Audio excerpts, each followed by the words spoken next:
નમસ્કાર દોસ્તો, ધોરણ 8ની ત્રિમાસિક કસોટી જે છે, એકમ કસોટી જે છે ફેબ્રુઆરી 2026ની, તેની જે પ્રશ્ન બેંક આધારિત મોડલ પ્રશ્નપત્ર જે છે તે આપણે આજના વિડીયોની અંદર જોવાના છે. મિત્રો, કુલ 40 ગુણનું પ્રશ્નપત્ર રહેશે, બરાબર. અને આ જે એકમ કસોટી છે, આ ત્રિમાસિક કસોટી જે છે એ 2 ફેબ્રુઆરીથી લઈ અને 9-10 ફેબ્રુઆરી સુધી, 14 ફેબ્રુઆરી સુધી તમારી લેવાવાની છે, બરાબર.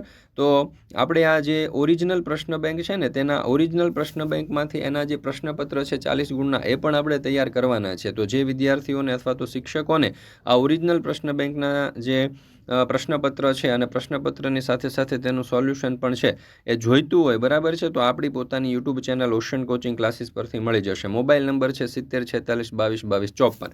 આ નંબર ઉપરથી કોન્ટેક્ટ કરી, સંપર્ક કરી અને તમે મેળવી શકો છો. ચાલો દોસ્તો, તો શરૂ કરીએ ધોરણ 8 સામાજિક વિજ્ઞાન વિષયની 40 ગુણની ત્રિમાસિક કસોટી ફેબ્રુઆરી 2026નું જે પ્રશ્ન બેંક છે તેનું મોડલ પ્રશ્નપત્ર. એમાં પ્રશ્ન નંબર 1, નીચેના દરેક પ્રશ્નના ઉત્તર માટે આપેલા વિકલ્પમાંથી સાચો વિકલ્પ શોધીને લખો, જેના કુલ 5 ગુણ છે. પહેલો સવાલ, કયા મુગલ બાદશાહના સમયમાં ફારસી, ઉર્દુ અને સ્થાનિક ભાષાઓમાં શિક્ષણ અપાતું હતું? તો જવાબ આવશે વિકલ્પ બી, અકબરના. બીજું, ગાંધીજીએ ડુંગળી ચોરનું બિરુદ કોને આપ્યું હતું? તો જવાબ આવશે વિકલ્પ ડી, મોહનલાલ પંડ્યાને. ત્રીજું, નીચેના પૈકી કયો પ્રદેશ ગીચ વસ્તીનો વિસ્તાર ધરાવે છે? તો જવાબ આવશે વિકલ્પ ડી, ઉત્તર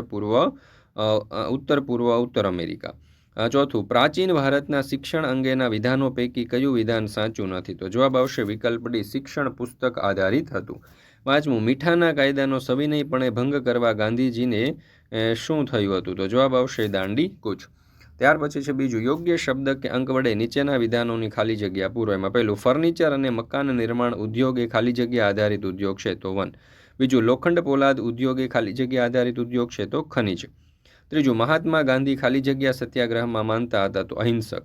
ચોથું, લાહોર ખાતે મળેલી હિન્દી રાષ્ટ્રીય અધિવેશનમાં ખાલી જગ્યાનો ઠરાવ પસાર કરવામાં આવ્યો, તો પૂર્ણ સ્વરાજ.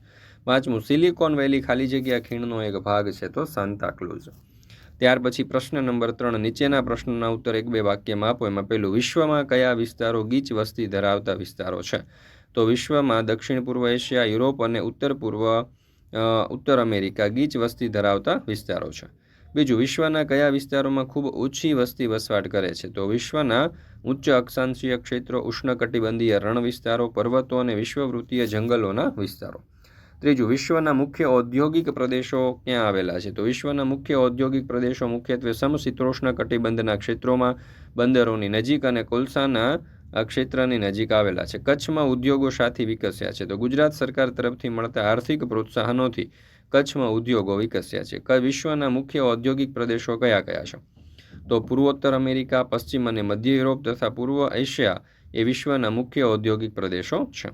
પ્રશ્ન નંબર 4, નીચેના વાક્ય ખરા છે કે ખોટા તે જણાવો, જેના કુલ 5 ગુણ છે. પહેલું, બારડોલી સત્યાગ્રહના સફળ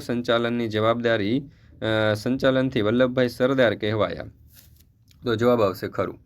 બીજું, ક્રાંતિકારીઓ ભગતસિંહ અને બટુકેશ્વર દત્તે મધ્યસ્થ ધારાસભામાં બોમ્બ ફેંક્યો હતો, તો ખરું. ત્રીજું, ગાંધીજીએ ગળીના અન્યાયી કાયદાનો ભંગ કરવા દાંડીયાત્રા કરી હતી, તો ખોટું.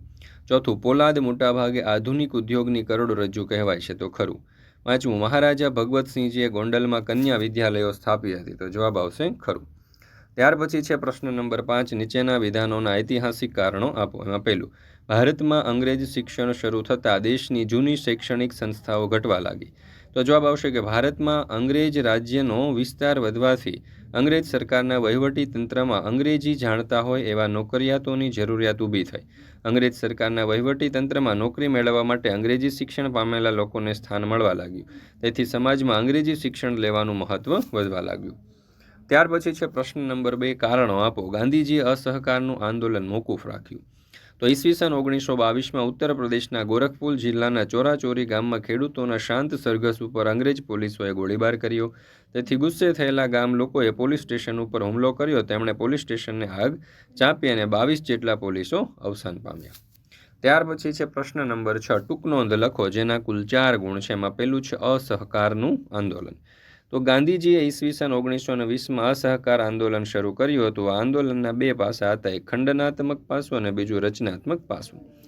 ખંડનાત્મક પાસામાં સરકારી શિક્ષણ સંસ્થાઓ, સરકારી નોકરીઓ, ખિતાબો, ધારાસભાઓ અદાલતો, સ્થાનિક સ્વરાજ્યની સંસ્થાઓ, વિદેશી કાપડ અને વિદેશી ચીજવસ્તુઓ વગેરેનો ત્યાગ કરવાનો હતો.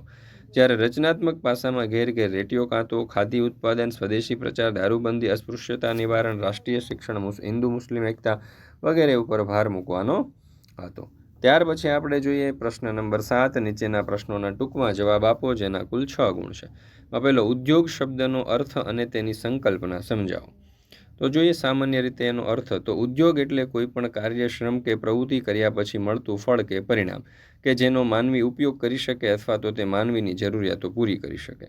પ્રાચીન સમયમાં માનવી પોતાની જરૂરિયાતની વસ્તુઓ મેળવવા જે કોઈ પણ પ્રવૃત્તિ કરતો તેમજ સ્વહસ્તે બનાવેલ વસ્તુઓ મેળવતો તેને તે સમયનો ઉદ્યોગ કહેવાતો. સમય જતાં માનવીની જરૂરિયાતો વધતી ગઈ, તેમ તેમ જરૂરિયાતોને પહોંચી વળવા તે વિવિધ યંત્રોનો ઉપયોગ કરવા લાગ્યો. ત્યાર પછી છે બીજો સવાલ. જમશેદપુરમાં લોખંડ પોલાદ ઉદ્યોગનો વિકાસ કયા કારણોથી થયો? તો જમશેદપુરમાં લોખંડ પોલાદ ઉદ્યોગનો વિકાસ મુખ્યત્વે આ કારણોથી થયો. જમશેદપુર બંગાળ નાગલપુર રેલમાર્ગ પર કાળી માટી સ્ટેશનથી માત્ર 32 કિલોમીટર દૂર હતું. જમશેદપુરની નજીક આવેલ ઝરિયાની ખાણોમાંથી કોલસા મળી રહે છે. છત્તીસગઢની ખાણોમાંથી લો અયસ્ક ચૂનાના પથ્થર, ડોલોમાઇટ અને મેંગેનીઝ પ્રાપ્ત થાય છે. ત્યાર પછી છે પ્રશ્ન નંબર 7. બંધ બેસતા જોડકા જોડો. એમાં છે પહેલું ભિલાઈ. તો એને આપણે જોડીશું છત્તીસગઢ સાથે, દુર્ગાપુરને જોડીશું પશ્ચિમ બંગાળ સાથે, જમશેદપુરને ઝારખંડ સાથે, રાઉકેલાને જોડીશું કર્ણાટક સાથે. ત્યાર પછી છે પ્રશ્ન નંબર 8. સંકલ્પના સમજાવો. એમાં પહેલું છે જાતિ પ્રમાણ. તો દર 1000 પુરુષોની વસ્તીમાં સ્ત્રીઓની સંખ્યાના પ્રમાણને જાતિ પ્રમાણ કહે છે. દાખલા તરીકે ઈસવીસન 2011માં ભારતમાં દર 1000 પુરુષોએ સ્ત્રીઓની સંખ્યા 943 હતી. સાક્ષરતા. 7 વર્ષ કે તેનાથી વધુ ઉંમરના વ્યક્તિ કોઈ પણ એક ભાષા વાંચી લખીને સમજી શકતી હોય તેને સાક્ષર કહેવામાં આવે છે. સાક્ષર વ્યક્તિઓની સંખ્યાનો દર સાક્ષરતા કહેવાય છે. તો મિત્રો અહીંયા આપણે આજે આપણી ધોરણ 6 છે, આપણું આજે ધોરણ 8ની જે દ્વિતીય સત્રની અંદર લેવામાં આવતી ત્રિમાસિક કસોટી છે તેનું આ સામાજિક વિજ્ઞાન વિષયનું મોડેલ પ્રશ્નપત્ર જે છે કુલ 40 ગુણનું તે પૂર્ણ કરીએ છીએ. મિત્રો હવે આના પછી તમારે ધોરણ 8ના કયા વિષયની ત્રિમાસિક કસોટીનું મોડેલ પ્રશ્નપત્રનું સોલ્યુશન જોઈએ છે તે કોમેન્ટ બોક્સની અંદર જરૂરથી જણાવી દેજો, બરાબર, જેથી કરીને આપણે ધોરણ 8ના એ વિષયની જે દ્વિતીય સત્રની અંદર લેવામાં આવતી આ જે ત્રિમાસિક કસોટી છે તેના સોલ્યુશનના વિડીયો અને PDF બનાવી શકીએ.